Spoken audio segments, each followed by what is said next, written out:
Hey, good morning, everyone. Happy Wednesday morning to you. Welcome back to Morning Musings. My name is Don K. Preston. I'm the president of Preterist Research Institute of Ardmore, Oklahoma. Okay, want to get right into the video this morning. We are looking at Matthew 25, 1 to 13, demonstrating that Jesus was reflecting, echoing a constant old covenant promise of the coming of the Lord to remarry Israel. Now, the traditional view of Matthew 25, 1 to 13 is that Jesus' reference to the coming of the bridegroom for the bride and the reference to the five wise, five foolish virgins is that it's a parable about the end of time and that everyone must have their lights burning because, after all, Christ, the bridegroom, will come at the end of time, the end of the Christian age. No one knows when. We just have to be prepared for that. And the reason that position is taken is because of the view that when Jesus predicted the destruction of the city and the temple, Matthew 23:37, Matthew 24, verse 2, the disciples were immediately confused. They wrongly and confusedly believed that, yes, Jesus was predicting the fall of the city and the temple, but they were so confused in their mind that they linked that destruction of the city and the temple, they linked that event with the end of the Christian age, the end of time. Oh, listen, folks, I've just got to say this again. You know it's coming, but I just have to keep asking the question. Why would the disciples think about the destruction or the end of the Christian age when Jesus predicted the destruction of that temple? That temple did not represent the Christian age. It's simply non-historical. It's unbiblical to believe and to say and to claim, well, the apostles heard Jesus predict the destruction of that Herodian temple, which represented the law and the prophets. It represented the old covenant age. But when Jesus predicted its destruction, they're thinking about the end of the Christian age. So far, 2,000 years after the end of the Mosaic age. Folks, I'm sorry, that makes no sense. Now, I once believed it, mind you. I once taught it that way. But that's not in the text. It's not hinted, it's not implied, it's not inferred, and it's not suggested in any way whatsoever. Now, yesterday I shared with you that the promise of the wedding of Matthew 25, 1 to 13 is taken directly from it. It echoes directly Isaiah 62, 10 and 11. In Isaiah 62, the promise was given, and remember, this is the promise of the wedding, Isaiah 62, 3 and following. But in Isaiah 62, 11 and following, behold, the Lord has proclaimed to the ends of the world, behold, your salvation is coming, his reward is with him, his work is before him. This is the time of the wedding. This is the coming of the bridegroom of Matthew 25. Well, the coming of the Lord of Isaiah 62, the time of the wedding, is Matthew chapter 25, 1 to 13. Oh, but wait. Isaiah 62 is Matthew 16, 27 and 28. The Son of Man will come in the glory of the Father with his angels and shall reward every man according to his work. See, there's the coming of the Lord of Isaiah 62. His coming for salvation, his coming for judgment, his coming to reward. The Son of Man will come in the glory of the Father with his angels and shall reward every man according to his works. And verily I say unto you, there are some standing here which shall not taste of death until they see the Son of Man coming in his kingdom. Well, listen, as I will point out tomorrow, the coming of the Lord in judgment is the coming of the Lord in the kingdom. And thus, any attempt to dichotomize and to divorce verse 27 from verse 28 is unbiblical. But years and years ago, and again, this was one of those moments in which the text just reached up and slapped me upside the head.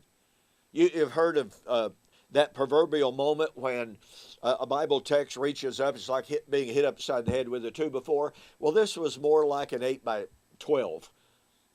It was like, my goodness, I have abused this text all of my life. I have misapplied it. And here's the way I handled it. Here's the way in my tradition that I explained it. And I shared this with you yesterday. Historically, in the amillennial view, we come to Matthew 16:27. The Son of Man will come in the glory of the Father with his angels and shall reward every man. Well, that's obviously the end of time judgment. That's Revelation chapter 20, 10 and 12, the great white throne judgment. So, and that's Matthew 25, 31 and following. Well, I agree it's Matthew 25, 31 and following, but it's not an end of time event. So anyway, we would take verse 27 as end of time, but verse 28 as the day of Pentecost. And if we tried to give an explanation, and look, I have heard preachers, prominent preachers, stumble and stutter and fall all over themselves trying to explain why verse 27 is the end of time and verse 28 was the day of Pentecost when there is no contextual break. But I finally heard one or two, quote, prominent preachers give the following explanation. Well, you see in verse 27, Jesus predicts his coming at the end of time. But in verse 28, it begins with, verily I say unto you. And that's a break.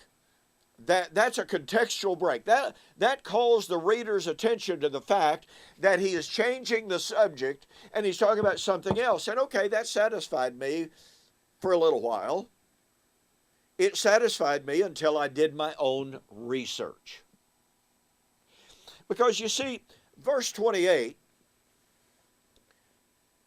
Jesus begins with, verily I say unto you. Now, in the first place, who would ever get the idea that by saying, verily I say unto you, he was changing the subject radically? Where would we ever get that idea? There's nothing in the words, verily I say unto you, that would naturally suggest, okay guys, now I've been talking about one subject, now I want you to pay attention here because I'm going to change the subject. There's nothing in those words. We have to eisegetically inject that concept into the text, and that's proven by an examination of the Greek. And look, you don't even have to be a Greek scholar to figure this out. I'm not a Greek scholar, but I sure figured it out. The little Greek term that is translated as, verily I say unto you, is from the Greek term, that Greek term is, amin, lego, humin.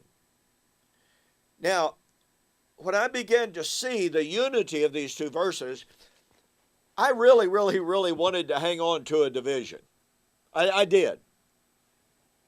Because I knew if verse 27 is linked to verse 28, if they are not divisible,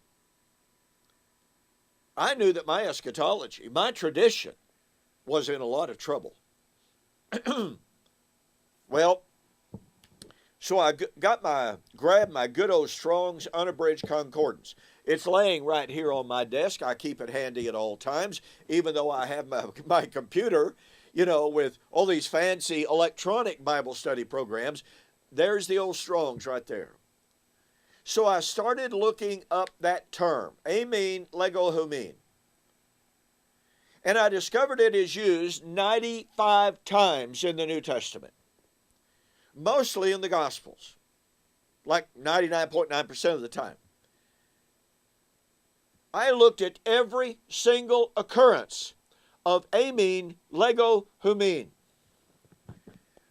I want you to listen to me very carefully. And by the way, in my little book, Can You Believe Jesus Said This?, I document this.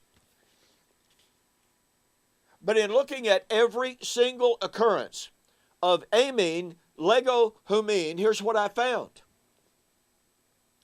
Instead of ever changing a subject, instead of ever altering the discourse, instead of even hinting, suggesting, or inferring any kind of a change of subject, amine, lego humin, was always used by a speaker. 99.9% of the time it was Jesus, who was calling attention to what he was about to say that was going to emphasize what he had just said. There is not, to my knowledge, hey, might have missed something. There is not, to my knowledge, even one example of amine, lego humin, in which that term and its usage by a speaker breaks the subject, changes the subject, or says, well, I know you're thinking about this, but let me talk about that. No, no, no, no. Let me say this again. Every time amine, lego humin is used,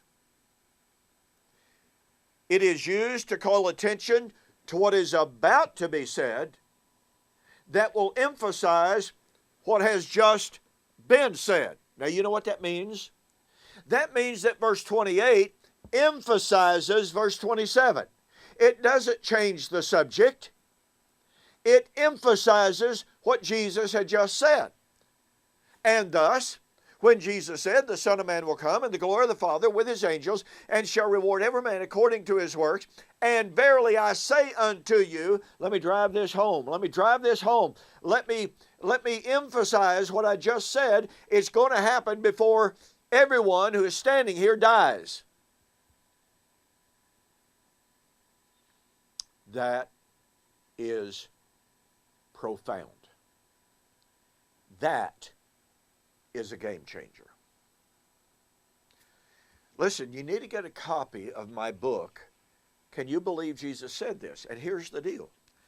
For the January 2021, almost, U.S. orders only, I'm going to offer another fantastic special price.